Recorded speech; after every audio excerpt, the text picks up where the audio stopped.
জীবন একটা পরীক্ষার মাঠ, যেখানে প্রতিটা কষ্টের পিছনে লুকানো থাকে আল্লাহর রহমত। তুমি যদি দুর্বল মনে করো, মনে রেখো আল্লাহ তোমার সাথে আছেন। তুমি যখন হাল ছেড়ো না, মনে করো যে সফলতা আসবে, তখনই আল্লাহ তোমাকে সহায়তা দেন।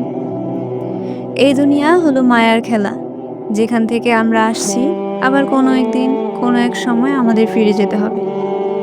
সুখ দুঃখ সবই অস্থায়ী, কিন্তু আল্লাহর সন্তুষ্টি চিরস্থায়ী।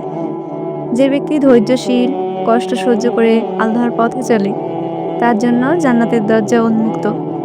অতীতের ভুলগুলো তোমাকে বাধা দেয় না, বরং তারা তোমার শক্তির উৎস, শিক্ষা এবং আলোর পথ।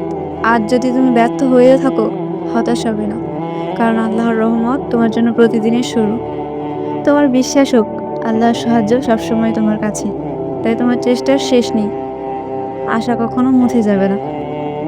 তোমার জীবনকে আলোকিত করো, ভালো কাজ করো, কারণ আল্লাহ ভালো কাজের প্রতিদান দ্বিগুণ করে দেয়।